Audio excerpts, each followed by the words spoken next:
വീണ്ടും തുടങ്ങിയോ? തുടങ്ങാതെ മറ്റുള്ളവർ സമ്മതിക്കില്ല. രാജീവെന്നും കള്ളുകൂടിയനും വട്ടനും ആവണം. അതാണല്ലോ എല്ലാവർക്കും ഇഷ്ടം. അത് നടക്കട്ടെ. എന്താ ഉണ്ടായത്? എന്റെ മകനെ അവൾ തരില്ലെന്ന്. ആര്? ആനി. ഇതെന്താ വെള്ളരിക്കപ്പെട്ടണോ?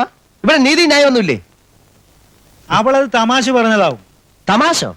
ഇതാ തമാശ? അവൾ അകത്ത് കയറി വാതിലടച്ചിരിക്കുക, ഒരാളെ അകത്തെ കയറ്റുന്നില്ല. ഏതായാലും നാളെ നേരം വിളിക്കട്ടെ, ഞാൻ അവളോട് ചോദിച്ചു നോക്കാം. ആരും ചോദിക്കണ്ട. എനിക്കറിയാം എന്റെ കുട്ടിയെ സ്വന്തമാക്കാൻ. രാജീവിനെ അവക്കറിയാൻ പാടില്ല. സാർ, എസ്റ്റേറ്റ് ബംഗ്ലാവിൽ വാച്ചർ വന്നിട്ടുണ്ട്. എന്താ കാര്യം? കൊച്ചമ്മയെ കാണാനില്ല സാർ.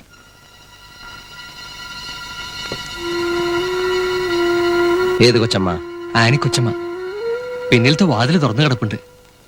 ഞങ്ങളെ പരിസരം മുഴുവൻ തെരഞ്ഞു, കണ്ടില്ല. എന്റെ മോനോ? മോനെ കൊണ്ടാ പോയത്.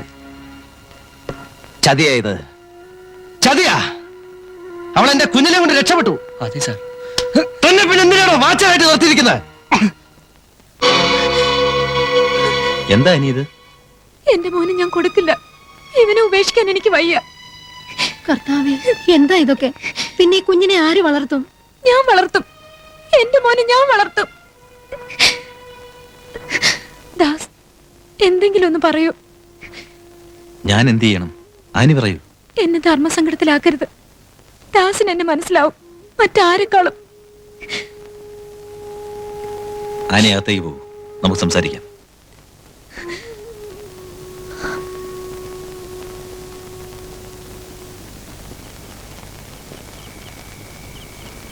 ആ സ്ത്രീ കുഞ്ഞിനെയും കൊണ്ട് സ്റ്റേഷനിലേക്ക് വന്ന് ഒരു കംപ്ലൈന്റ് എഴുതി തന്നിട്ടുണ്ട്. എന്തിന്? അവരുടെയും കുഞ്ഞിന്റെയും ജീവൻ അപകടത്തിലാണെന്നും അതിന് പ്രൊട്ടക്ഷൻ വേണമെന്നും. അങ്ങനെയൊന്നുമില്ല സാർ, നിങ്ങൾ പോയിക്കൊള്ളൂ. അതല്ല, രാജീവ് മേനോനെ എനിക്കറിയാം. ഞങ്ങൾ കുറച്ച് സമയം വെയിറ്റ് ചെയ്യാം. അല്ലെങ്കിൽ കംപ്ലൈന്റ് തന്ന സ്ഥിതിക്ക് ഞങ്ങൾക്ക് പ്രശ്നമാവും.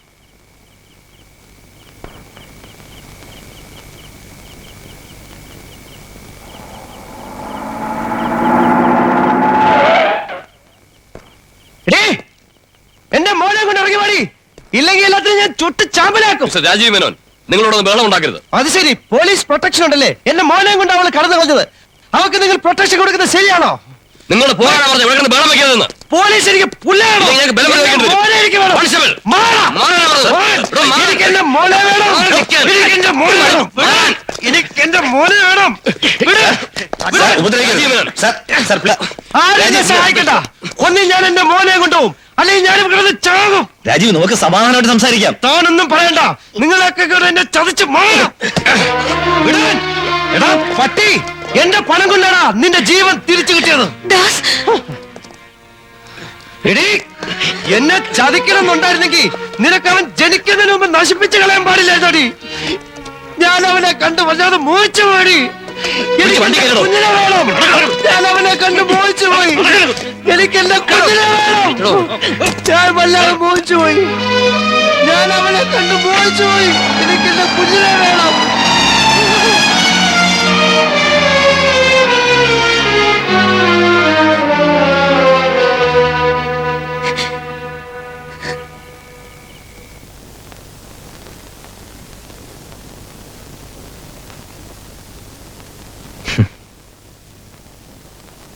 ഇവൻ അറിയുന്നുണ്ടോ ഇവന്റെ പേരിൽ ആരെല്ലാം തീ തിന്നുന്നെന്ന്?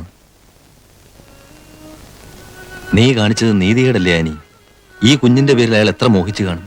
അനീതിയായാലും അക്രമമായാലും എനിക്കിവനെ ഉപേക്ഷിക്കാൻ വയ്യ. അയാൾക്ക് ഞാനൊരു യന്ത്രമാണ്. പക്ഷെ ഒരമ്മയാണ് ഞാൻ. ഇനി നമുക്ക് കുഞ്ഞുങ്ങളുണ്ടാവും.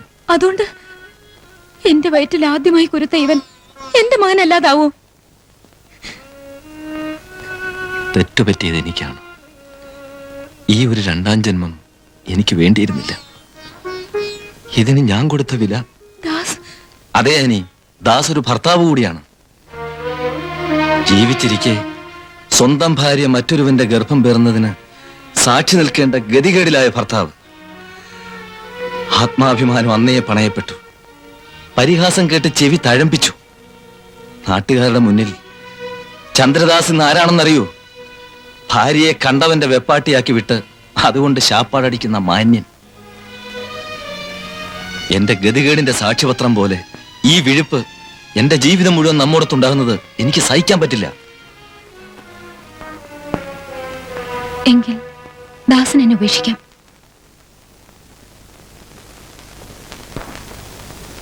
ഈ വിഴുപ്പ് ഞാൻ ഒറ്റയ്ക്ക് ചുമന്നോളാം. 1 വർഷം കൂടി കഴിഞ്ഞാൽ ഇനിയും ദാസന് കളിക്കളത്തിലിറങ്ങാം. ആരാധകരുടെ അഭിമാന താരമാകാം. അവിടെ ആനിയും മകനും അപമാനത്തിന്റെ സാക്ഷ്യപത്രമായി വരില്ല.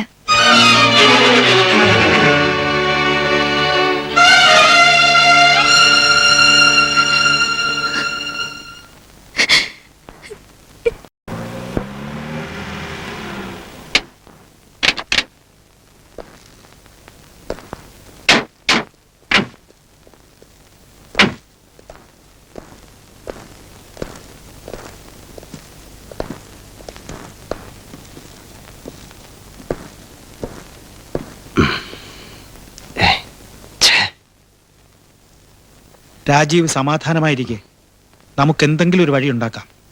അല്ലേ വെറുതെ ഭയപ്പെടുന്നത് എന്തിനാ? ഇപ്പൊ തന്നെ ഞാൻ പുഷ്പം പോലെ ജാമ്യത്തിലിറക്കി കൊണ്ടുവന്നില്ലേ? അതും എന്തെല്ലാം കാര്യങ്ങൾക്കാ കേസ് ചാർജ് ചെയ്തിട്ടുള്ളത്? ഭീഷണിപ്പെടുത്തൽ, വധോദ്യമം. വേറൊരു വക്കീലായിരുന്നെങ്കിൽ റിമാൻഡിൽ വെക്കാൻ ഉത്തരവുണ്ടായേനെ. അതായിരുന്നു നല്ലത്. ഒരിക്കലും പുറത്തു വരാത്ത ജീവപര്യന്ത തടവ്.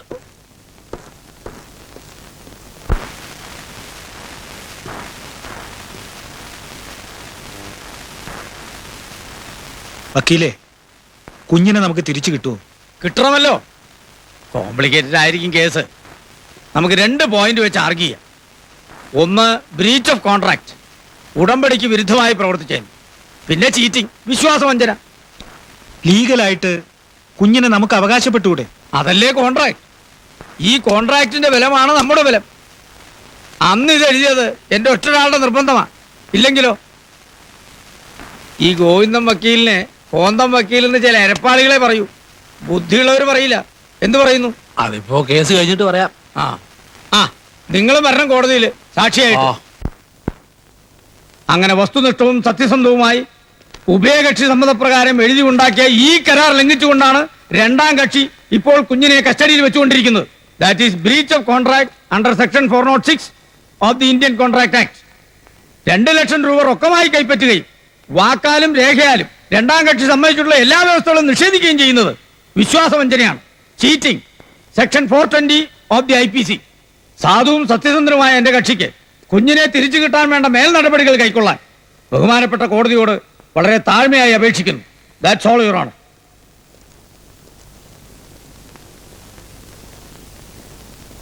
യുവർ ഓണർ, മേൽപ്പറഞ്ഞ കരാറുകളൊന്നും എന്റെ കക്ഷി നിഷേധിക്കുന്നില്ല.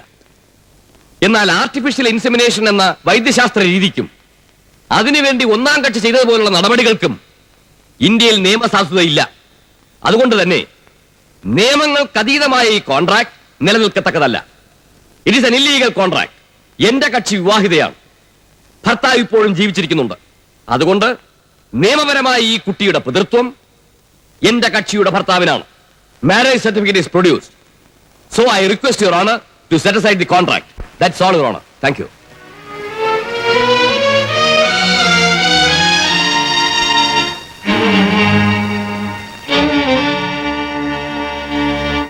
This agreement is against Indian Contract Act, so the petition is rejected. Your honour, as A special case. Sir, ഹർജിയിൽ ബോധിപ്പിച്ചിട്ടുള്ളതെല്ലാം സത്യമാണ്. നിയമം എനിക്കറിയില്ല. പക്ഷെ അവൻ എന്റെ മകനാണ്. എനിക്ക് അവനെ വിട്ടുതരണം. നിങ്ങൾ പറയുന്നത് സത്യമായിരിക്കാം, പക്ഷേ നിയമപരമായി അതിന് സാധുതയില്ല. നിങ്ങൾക്ക് എവിടെ വേണമെങ്കിലും അപ്പീലിന് പോവാം, പക്ഷേ ഇന്ത്യയിൽ ഒരു കോടതിയിലും ഇത് പരിഗണിക്കപ്പെടുകയില്ല.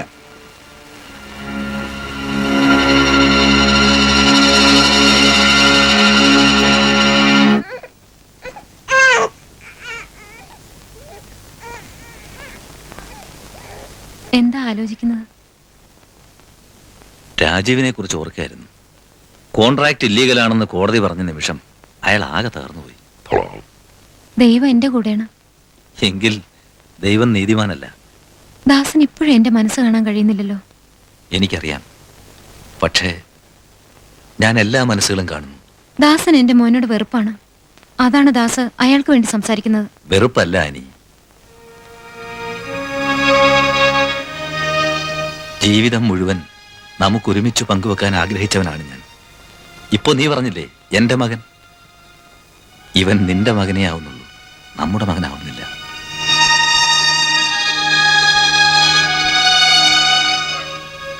ജീവിതത്തിൽ എന്നും ഇവൻ നിന്റെ മാത്രമാവും. അവിടെ ഞാൻ ഒറ്റപ്പെടും. അതെനിക്ക് സഹിക്കാൻ കഴിയില്ല ആനി. അങ്ങനെ ചിന്തിക്കരുത്. ജീവിതം മുഴുവനും ദാസ് എന്നോടൊപ്പം ഉണ്ടാവണം.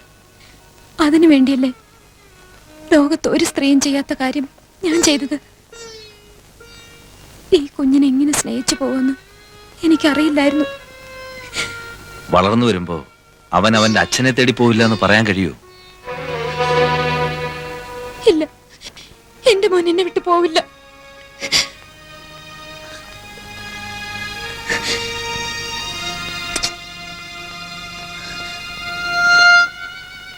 അതല്ല, പോന്നെങ്കിൽ പൊയ്ക്കോട്ടെ. അതുവരെ ഇവൻ നമ്മുടെ മോനാണ്.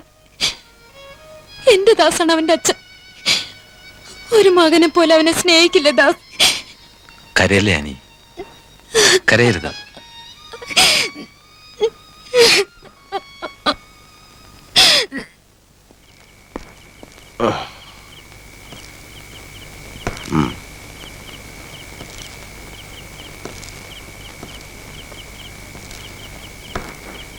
വീണ്ടും പഴയതുപോലെ ആയി അല്ലേ? ആ അതെ, പൂർവാധികം ഭംഗിയായി തന്നെ തുടങ്ങി. സാരമില്ല.